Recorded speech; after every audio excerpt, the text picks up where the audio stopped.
For courage to exist, what other elements must be present? Danger, adversity. So adversity has been brought up. So let's talk about adversity. So if adversity is where we're going to land, do we face adversity when we are faced with Carolinians right now? Are they facing adversity right now? The Carolinians, North and South Carolina and Virginia. Are they facing adversity? Okay? So the ones that are hunkered down in the brick buildings, adversity exists. How are they demonstrating courage? They're not. The answer is they're not. So adversity all by itself, although some amount of adversity will be present, adversity would not be a key component to courage. Because all adversity does not produce courage. Sometimes adversity produces you just waiting it out.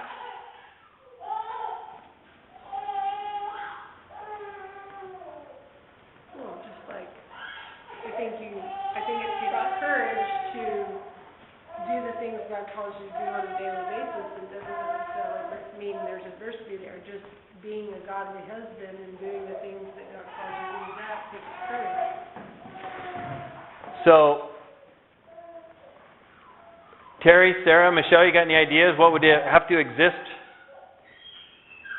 for courage to be present? Yeah. What do you suggest? Well, there has to be persecution, which would be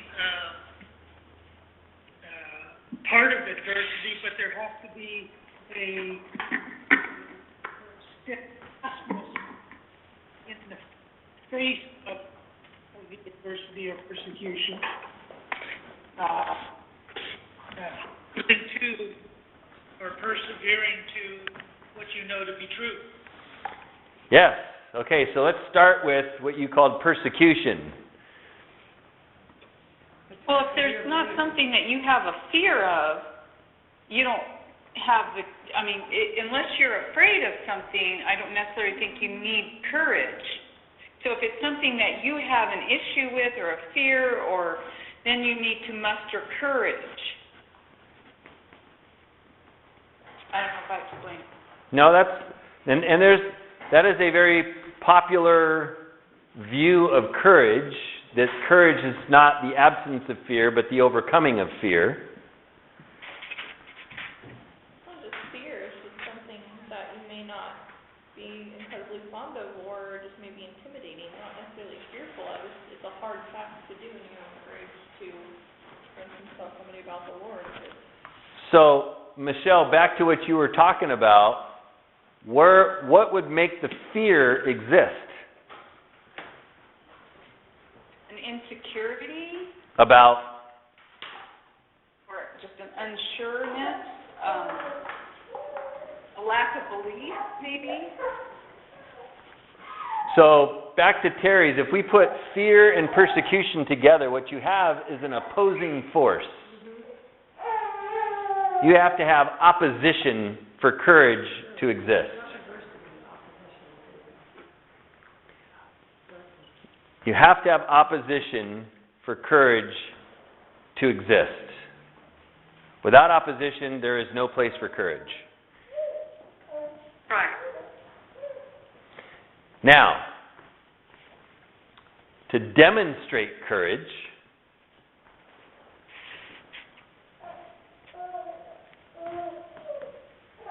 instead of having fear determine your actions, you now have made a decision that is courageous. How would you describe that decision, knowing that the existence already starts with opposition? In Dina's example, it was Goliath. Opposition, an opposing force. And you could even, in parentheses, in most cases, But some people are going to have a hard time swallowing this and write down the word enemy.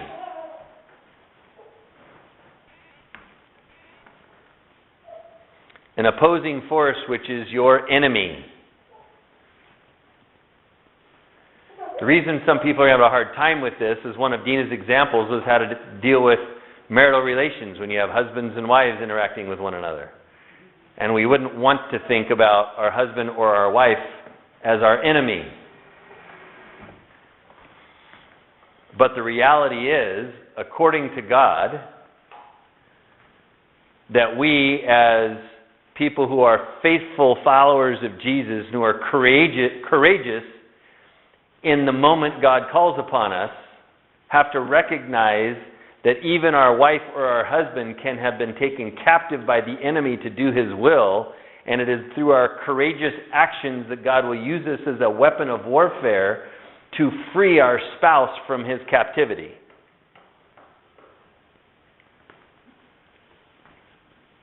If you don't believe me, look at 2 Timothy chapter 2, verses 24 to 26. So, there's an opposing force that is bringing persecution. Why is it necessary to know that it's persecution? Because it's not because you deserved the opposing force. There are opposing forces that are not persecution. They are the reward for your unrighteousness. God is going to describe that He will be the opposing force to all unrighteousness. And so if you choose the path of unrighteousness, He Himself will be the opposing force against you. By definition, that would not be persecution. And so it is an opposing force, i.e. your enemy, who is bringing upon you persecution, and you have decided to oppose your opposer in return. In David's case, pick up the stone and sling it at Goliath, and then go up and chop his head off with his own sword. In the Levites' case, after the golden calf incident, it was to take their swords and go and slay the people who were worshiping the golden calf.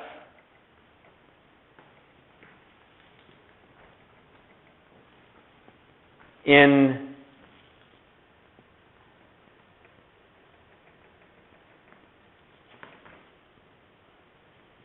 the case of Joseph,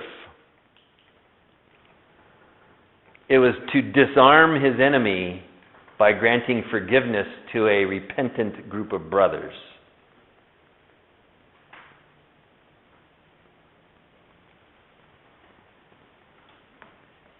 You see, such courage does not have a constant demonstration, except that it will always contain faithfulness to God. Because that's where courage comes from.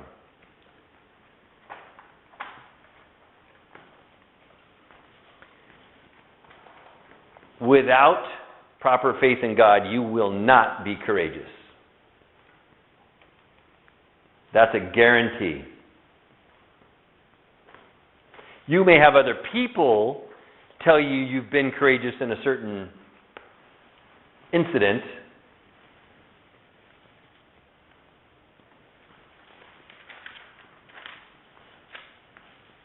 but without proper faith in God, you will not be courageous. It takes courage to be Caleb and Joshua, to stand in the meeting of the elders and tell them, no, we won't die. God will deliver this land and our enemies into our hands. And then when they get ready to stone you to death, you don't give in. That takes courage. When the rest of the nation is now listening to the other 10 testimonies, and they are being rallied together to come and stone you to death, You don't give in. But you also don't stay silent. You see, it's not a matter of crawling into the brick building and waiting out the hurricane. What Joshua and Caleb did is stood up in the hurricane of the people's anger that was coming against them, and trusted God. Because they knew it was the right thing to do. Because they knew that was the only way. They knew that was the only way to A, themselves love God with their whole heart, and B, have any chance of convincing these people of the truth. Because if they suddenly be quiet, where are those people going to hear the truth from?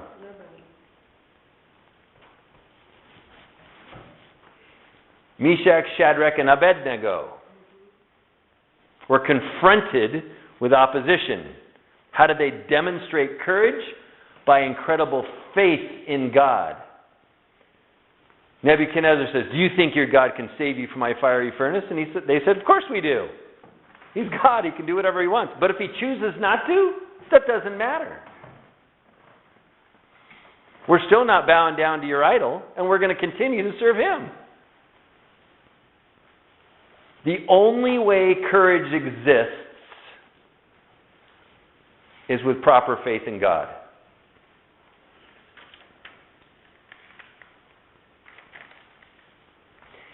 And it only exists in the face of opposition that is not the result of your own sinful life.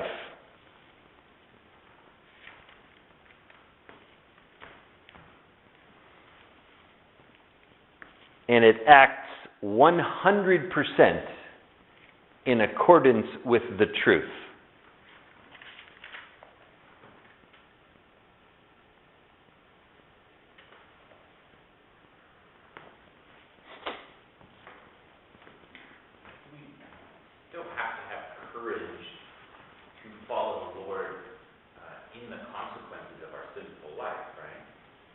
No. Give me an example. Because of my past, there are things that are now difficult for me as I'm following the Lord, because the past keeps coming to confront me from dealings that I had with terrible people. Right? And they keep trying to get me to give up what I'm doing by making it really difficult for me. I have to have courage to continue to obey the Lord instead of giving up in the face of that opposition. So you answer the last part of your question is yes, and the answer to the first part of your connection is no. The opposition that they're bringing to you today has nothing to do with what you did in the past. The opposition that they're bringing to you today has to do with your actions for today. Because your past actions are not ever going to change. They exist, and they're going to exist for... Yeah. But you could change your actions for today, and you could eliminate the opposition. Correct. So your past actions are not the reason for today's opposition. Today's opposition is because of the choices you make today to be faithful to God, and the enemy then says, then I'm going to attack you. If you chose right now to stop being faithful to God, the attacks would cease. Because you would now join yourself with your enemy. Well, then you would have no reason. Not only would he not attack you anymore, use you as an instrument in his kingdom to go out and attack others. So the answer to your question is, does it take courage for me to do things today because of my actions in the past? And the answer is no. It takes courage to do things today because of your choices you make today to oppose the opposer that's in your life right now.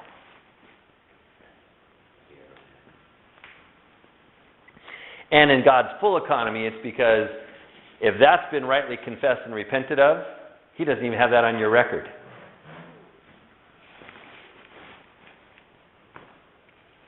So you don't continue to have to pay the penalty.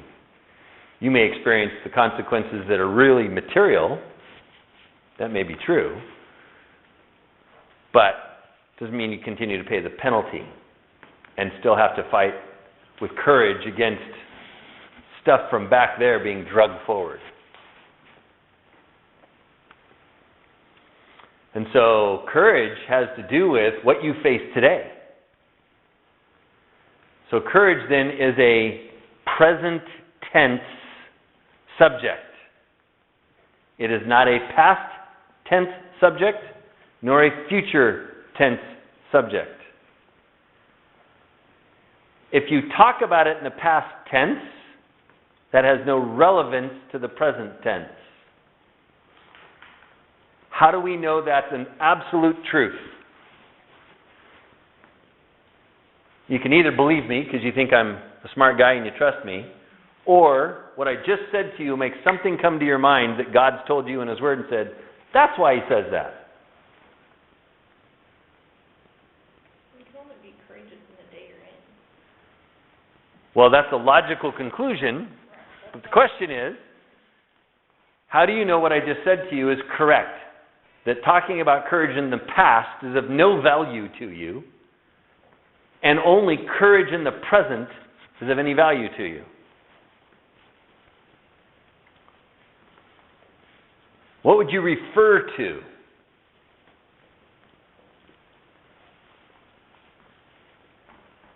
Well, the Bible, the Lord talks about. The Bible is a big book, yes ma'am, of course. What in God's Word specifically, an example or an instruction or a correction or a direction, something that He said or a historical accounting of what He has taken people through or done would help you to know what I just said is in fact true?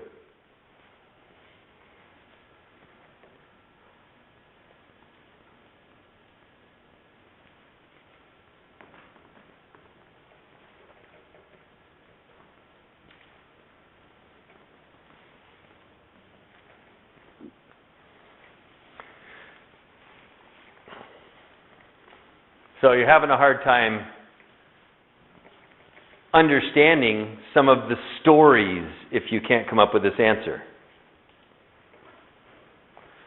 We're talking about which book of the Bible? Deuteronomy happens after what series of events? Where does the series of events kind of begin that the book of Deuteronomy is going to culminate in? The first generation not obeying them. Before that.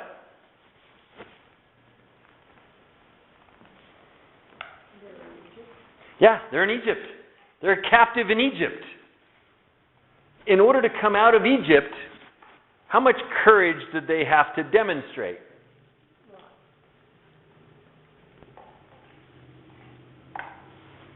There is great opposition while they're in Egypt and the 10 plagues are sweeping through over the time. Work got harder, beatings became more, opposition from Pharaoh became certainly more severe. And by the way, while that's all going on, go to your neighbor and tell them you want all their stuff. So that when I send you out, you can take it with you. And then He leads them into essentially a no way out situation. Now, the way out has this bustling sea on your left and your right, and you're going to walk through the midst of it to get away from your enemy.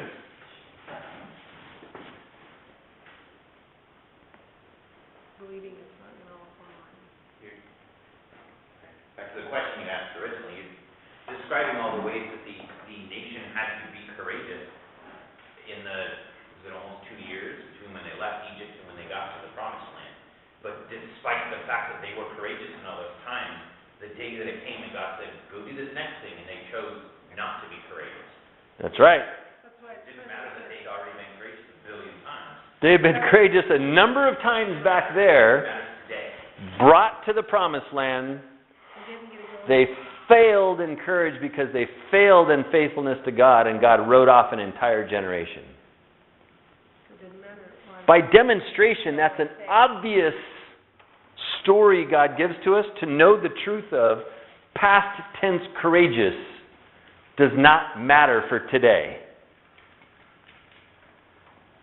What matters for today is today's courage, today's fortitude, today's commitment.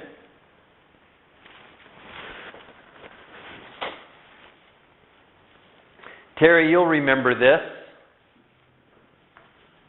if no one else here does. What does God say to the watchman in Ezekiel? I was just going to say, I guess what it was turned to.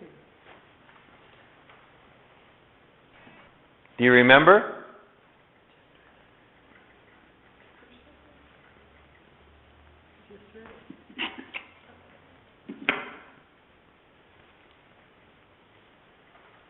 Are you there, Terry? I'm here. Do you remember what God says to Ezekiel as the watchman, is what he's supposed to tell the people of Israel in regard to this subject we're talking about?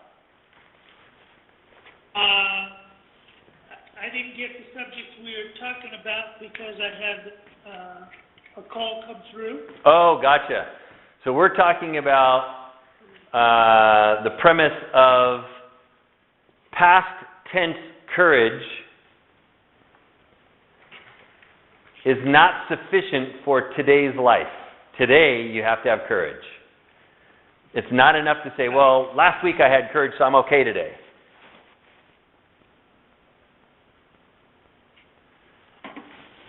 Last week I cried, my tears came out, and I prayed to God, and so I'm good today.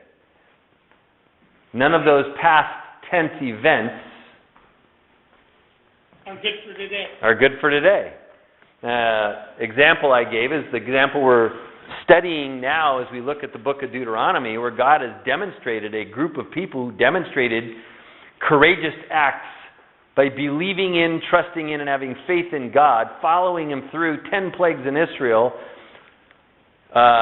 basically taking the booty from in Egypt, taking the booty from the Egyptians on their way out, and then taking them into a place of no way out, bound by the Red Sea, and their enemies rushing down on them, and had to stand courageously instead of running all off in different directions or killing one another in the process, and or stringing Moses up and telling Pharaoh they were sorry. Instead, they walked through the Red Sea with the bustling waters on their left and on their right, looking very ominous at the very least, but trusting God would protect them through to get them to the other side. And so on and so on. And having demonstrated acts of courage, when it came time to be on the precipice of the promised land, their courage failed. They did not trust God. Their belief in God, albeit existence in a generic or general sense, was not sufficient to get them to be courageous in the face of other potential enemies or opposition. And what did God do? He wiped them out. And in Ezekiel, God tells him, go tell the nation Israel. An unrighteous man who has been unrighteous this whole time, if he turns away from his unrighteousness, do I pleasure in his death? No.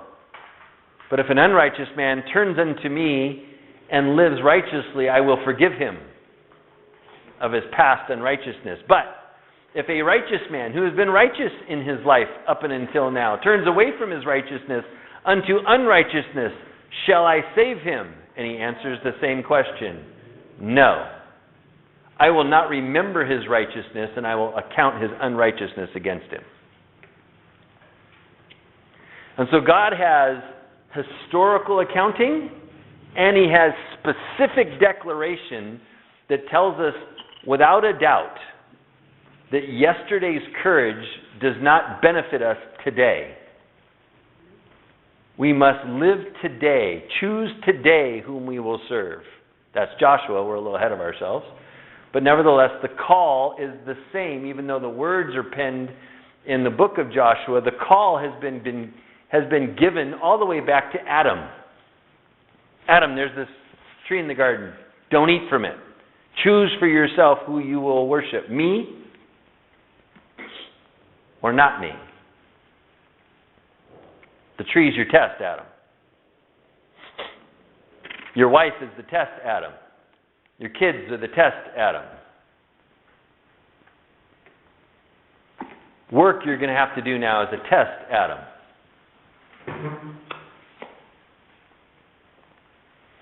And so these elements, as we go through the book of Deuteronomy, take a close look at them. Think of them. And you're going to hear God say, because I've made myself known to you, so that there is no excuse. I have delivered to you my expectations, so that you would know. And I require of you a favorable response in order for you to be blessed. Otherwise, I myself will be your enemy, and no opposition that you can bring will overcome what I'm going to bring on you.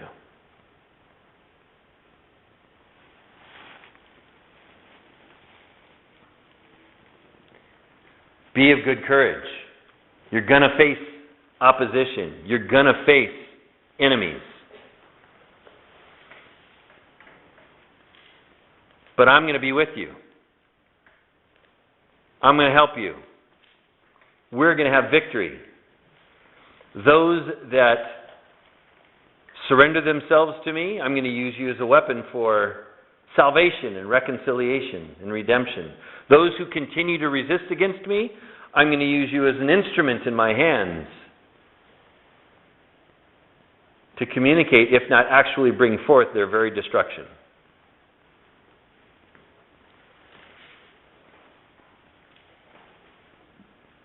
Do you believe in me?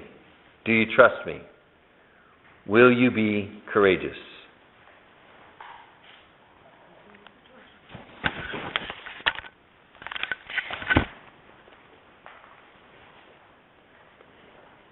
Deuteronomy chapter 1. These are the words which Moses spoke to all Israel on this side of the Jordan in the wilderness, in the plain opposite Suf, between Paran, Tophel, Laban, Hazeroth, and Dizahab. It is 11 days' journey from Horeb by the way of Mount Seir to Kadesh Barnea. Now it came to pass in the 40th year, in the 11th month, on the first day of the month, that Moses spoke to the children of Israel, according to all that Jehovah had given him as commandments to them. After he had killed Sihon, king of the Amorites, who dwelt in Heshbon, and Og, king of Bashan, who dwelt at Ashtaroth in Edrei, on this side of the Jordan in the land of Moab, Moses began to explain this law, saying, the speech here is not that the Lord came to Moses again and told him again these things to say. The speech construction here is the Lord having already instructed Moses previously throughout the 40 years, Moses knew what to say. He knew what to do.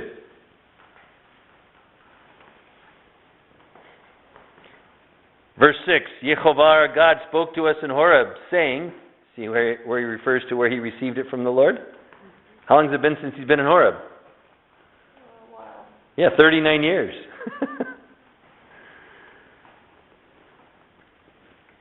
You have dwelt long enough at this mountain. Turn and take your journey and go to the mountains of the Amorites, to all the neighboring places in the plain, in the mountains and in the lowland, in the south and on the seacoast, to the land of the Canaanites and to Lebanon, as far as the great river, the river Euphrates. See, I have set the land before you. Go in and possess the land which Jehovah swore to your fathers, to Abraham, to Isaac, and to Jacob, to give to them and their descendants after them. And I spoke to you at that time, saying, I alone am not able to bear you. Jehovah your God has multiplied you, and here you are today, as the stars of heaven in multitude. May Jehovah your God of your fathers make you 1,000 times more numerous than you are, and bless you as he has promised you. How can I alone bear your problems and your burdens and your complaints? Choose wise, understanding, and knowledgeable men from among your tribes, and I will make them heads over you. And you answered me and said, the thing which you told us to do is good. So I took the heads of your tribes, wise and knowledgeable men, and made them heads over you. Leaders of thousands, leaders of hundreds, leaders of 50s, leaders of 10s, and officers of your tribes. Then I commanded your judges at that time, saying, hear the cases between your brethren, and judge righteously between a man and his brother, or the stranger who is with him. You shall not show partiality in judgment. You shall hear the small as well as the great. Shall not be afraid of any man's presence, for the judgment is God's. The case that is too hard for you, bring to me, and I will hear it. And I commanded you at that time all the things which you should do. So we departed from Horeb, went through all that great and terrible wilderness which you saw on the way to the mountains of the Amorites, as Jehovah our God had commanded us. And then we came to Kadesh Barnea. And I said to you, you have come to the mountains of the Amorites, which Jehovah our God is giving us. Look, Jehovah your God has set the land before you. Go up and possess it, as the Jehovah, God of your fathers, has spoken to you. Do not fear, nor be discouraged. And every one of you came near to me and said, let us send men before us, and let them search out the land for us, and bring back word to us of the way by which we should go up, and of the cities into which we shall come. The plan pleased me well. So I took 12 of your men, one from each tribe, and they departed and went up to the mountains and came to the valley of Eshcol and spied it out. They also took some of the fruit of the land in their hands and brought it down to us. And they brought back word to us, saying, it is a good land which Jehovah our God is giving us. Nevertheless, you would not go up, but rebelled against the command of Jehovah your God. And you complained in your tents and said, because Jehovah hates us, he has brought us out of the land of Egypt to deliver us into the hand of the Amorites to destroy us. Where can we go up? Our brethren have discouraged our hearts, saying, the people are greater and taller than we. The cities are great and fortified up to heaven. Moreover, we have seen the sons of Anakim there. Then I said to you, do not be terrified or afraid of them. Jehovah your God who goes before you, he will fight for you, according to all he did for you in Egypt before your eyes. And in the wilderness where you saw how Jehovah your God carried you, as a man carries his son, in all the way that you went until you came into this place. Yet for all that you did not believe Jehovah your God, who went in the way before you to search out a place for you, to pitch your tents, to show you the way you should go, in the fire by night and in the cloud by day. And Jehovah heard the sound of your words and was angry, took an oath, saying, surely not one of these men of this evil generation shall see that good land which I swore to give to your fathers, except Caleb the son of Jephunneh. He shall see it. And to him and his children I am giving the land on which he walked, because he wholly followed Jehovah. Jehovah was also angry with me for your sakes, saying, even you shall not go in there. Joshua, the son of Nun, who stands before you, he shall go in there. Encourage him, for he shall cause Israel to inherit it. Moreover, your little ones and your children, who you say will be victims, who today have no knowledge of good and evil, they shall go in there. To them I will give it, and they shall possess it. But as for you, turn and take your journey into the wilderness by the way of the Red Sea. Then you answered and said to me, we have sinned against Jehovah. We will go up and fight, just as Jehovah our God commanded us. And when every one of you have girded his weapons of war, you were ready to go up into the mountain. And Jehovah said to me, tell them, do not go up nor fight, for I am not among you, lest you be defeated before your enemies. So I spoke to you, yet you would not listen, but rebelled against the command of Jehovah, and presumptuously went up into the mountain. And the Amorites who dwelt in the mountain came out against you and chased you as bees do, and drove you back from Seir to Hormah. Then you returned and wept before Jehovah, but Jehovah would not listen to your voice, nor give ear to you. So you remained in Kadesh many days, according to the days that you spent there. You see how in the first chapter he lays it out very clear. Look, here's the facts, and you know them to be true. And the multitude that refused to believe and trust in me, I wiped them out. And the few who believed and trusted in me and continue to do so to this day, I bless them. I take care of them. And even if you presume I will be there, just because you presume it doesn't make it so.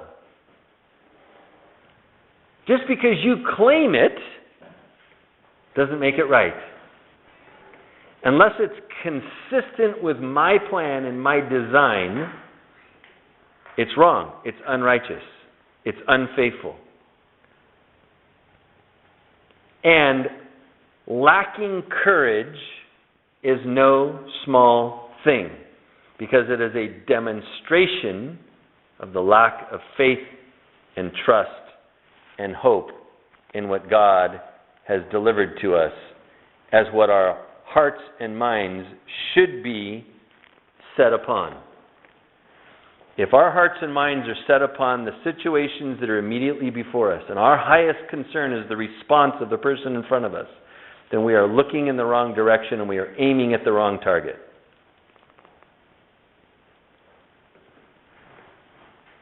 And in Revelation chapter 21, you're going to hear subjects about courage over and over again throughout Deuteronomy.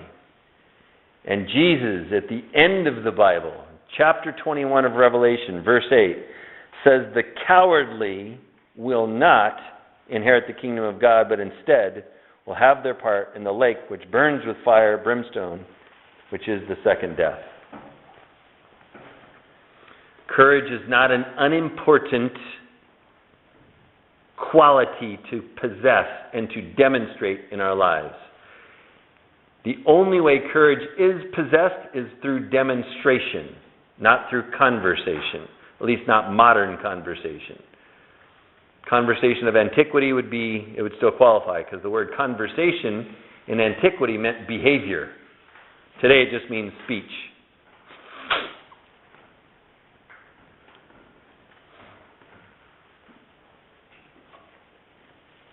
We have to have courage to stand against the forces that will oppose us because we are His. And when you understand this basic theme, much of what Jesus has to say opens up. Don't fear the one who can kill your body only, but fear the one who would kill your body and cast your soul into hell. Don't worry that the world hates you. It already hates me. If you're mine, it's going to hate you. These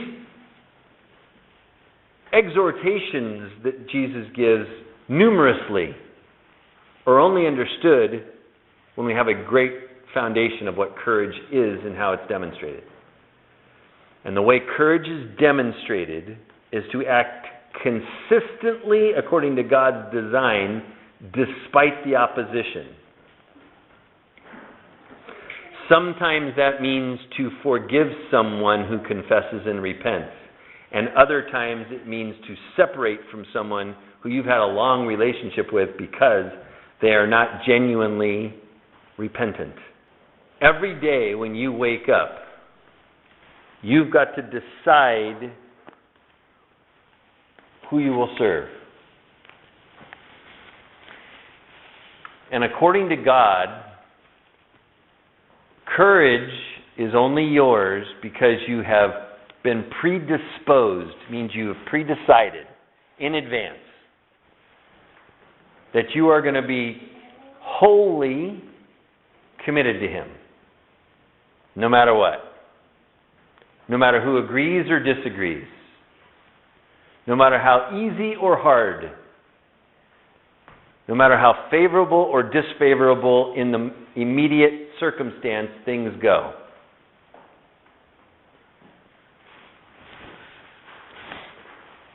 You're going to demonstrate courage because you believe the one who's behind your courage. You believe the one who is the object of your courage. Don't ever forget the object of your courage is the Lord. It is not yourself. It is not even the other person that you may be engaging with.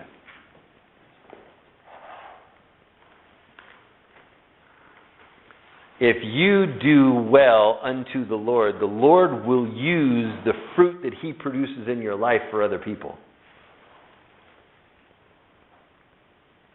Don't make the other people the object of what you do.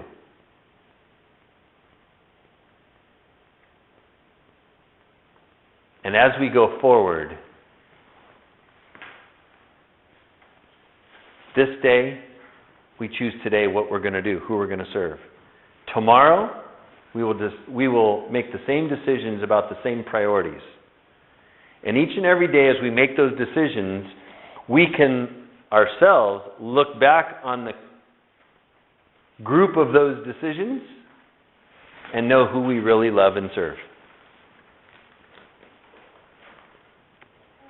That's the evidence that we have that demonstrates the reality of our affections and our interest in our faith or lack thereof, our hope or lack thereof, our belief or lack thereof.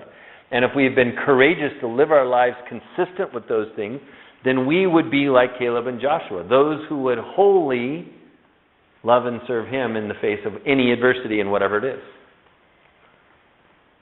But if we are not, then we become as the others who went back to their tents and quibbled and wept and cried and complained because it was going to be too hard.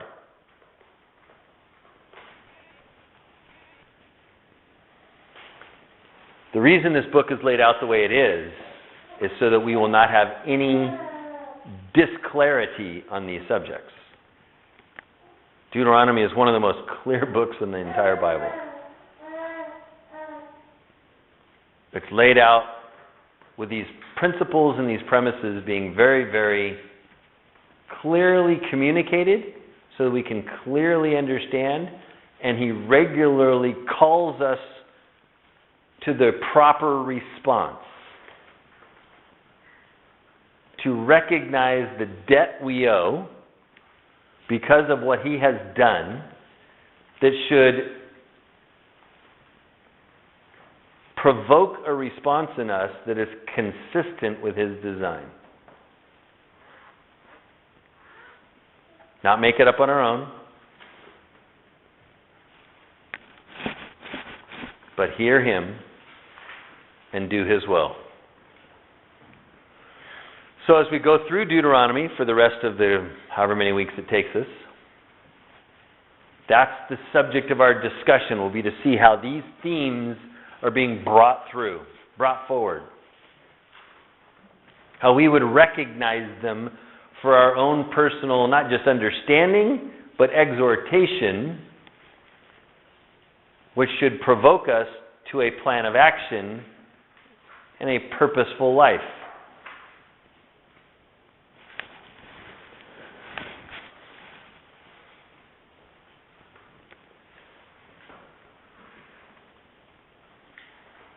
And so let's purpose, if we look at just this microcosm of the historical record, who would be those that we would be looking to model ourselves after? See, in the New Testament, it's Jesus. In this case, who is it? Joshua and Caleb. That's exactly right. It's a small set. We don't have a big set of people to look at for the right example. It's a small set. We should be looking to Joshua and Caleb. What does God say about them over and over again? Thank you for joining us today on our YouTube channel, XL for Christ. We hope you like and even subscribe to our YouTube channel for ongoing edification that you can gain from listening to the messages and hopefully diving further into the Word of God to find out His truth. We also like you to visit our website at xlforchrist.org. This website talks about the discipleship process that we engage in with folks to help them grow in Christ. We hope you will join us in our endeavor to make disciples for the glory of God.